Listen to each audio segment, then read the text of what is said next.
What's up guys, welcome back to the channel, welcome to this video. If you're here because of a notification, let me know in the comments below. You're a notification squad. Here we have, in the background here, this was the first ever session of the week, which was the GR2 cars. This was the 8 AM session. I got up early, set a quali time. It was second in Europe at the time. It wasn't particularly good, but no one else had set a good time. So we lined up first on the grid for this.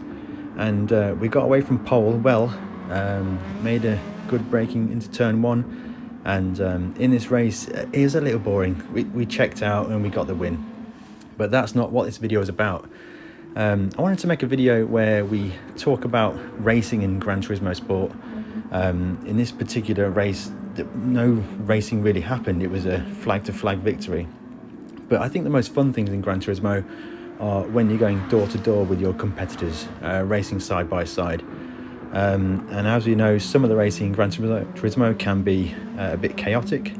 But I think the way to race with your competitors is best through communication. So reading what the driver ahead is doing, and also making sure you make your intentions clear by what you intend to do, whether you want to defend the corner, whether you want to run wide, whether you're happy for them to pass. And the only way to communicate in racing is through the positioning of your car. So basically, if you want to make your intentions clear that you do not want the driver behind to make a pass, you'll go defensive. You'll put your car to the inside of the track and force them to go around the outside. Other ways you can do that is to just leave the door open, almost to invite them through. Sometimes it can be faster to get a better race time by letting the faster driver through and just following them, benefit from their slipstream, and just get through that way. So there we have it, victory number 21 for me. I don't often get many victories, but here later on in the week we have a lot of different racing incidents here. So I think we're lining up third on the grid here. It's a long drag down into turn one, and things get really interesting. So there you see us just poking out now into the braking zone in third place. Braking as normal, respecting the cars ahead, and just making the apex nicely there. No major dramas. I got on the brakes a little bit early. The cars in front were getting on the brakes early. Everyone went through that corner with a lot of respect. Rare to see, but this is the high lobbies, a lot of A+ drivers. Now, a lot of holding station in this first lap. Everyone's, well, no one's really going for a manoeuvre. Everyone's keeping the same kind of lap times, just getting into the race now. As we slightly close on the car ahead, the guy in second place, I think we've raced him a few times. He's fast. A lot of drivers in this race we recognise and fast. As the fourth place driver looks to the inside there. Now we're on board with me now.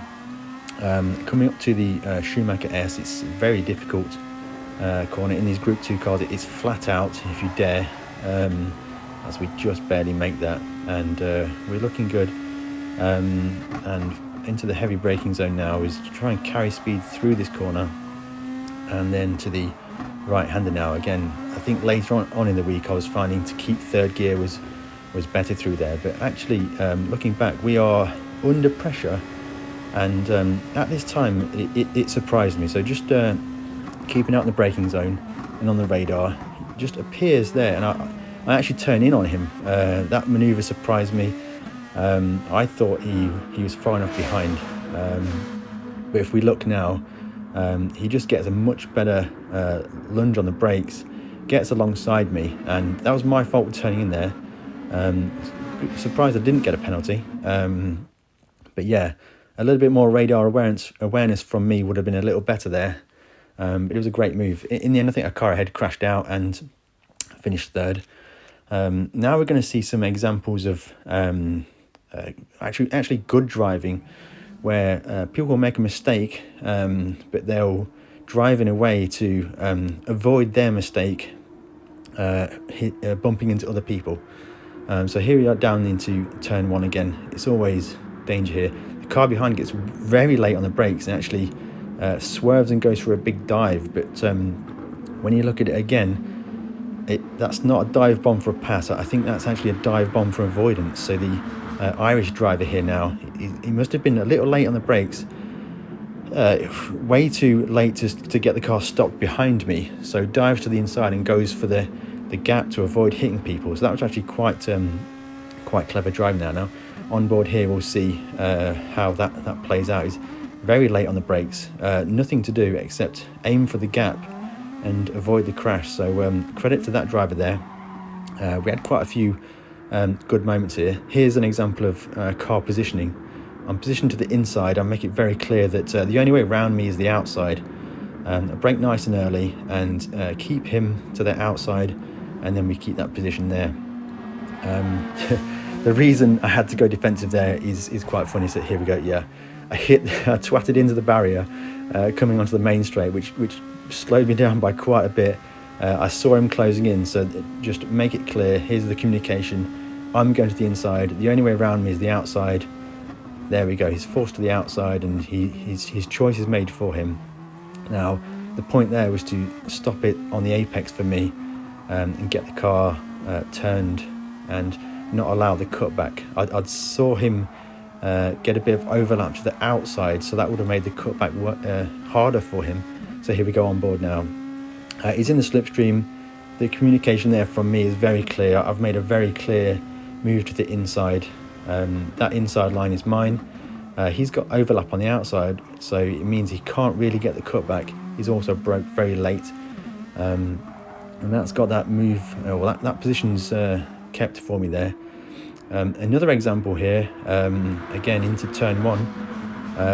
This guy was very late on the brakes a lot of the time. He gets a bit of overlap. I see him, and just jink wide a little bit to give him space on the inside. You just see my car twitch a bit. I just saw it appear on the radar. I just gave him room there. I knew he was going to have to check up to keep the tight line, but again he's late on the brakes, and almost forced himself into that manoeuvre. He drives well to not make contact, but it was a little deep on the brakes there for me, certainly for a turn one manoeuvre. And here we have it. Yes, now we are on to my best lap of the week. I actually recorded this during a live stream. Ian was in chat and he was helping with some observations and lines. Much appreciated for that. And I'll run you through how we did that. So braking at the cones for me into turn one, going wide to maximise, reduce the corner radius as much as possible. This first section at Nürburgring is always about, I think it's carrying speed, so running really wide there, sweeping in late for that here, keeping tight on the exit of that corner to allow a big cut on the right-hander there, and carrying speed into this short straight here.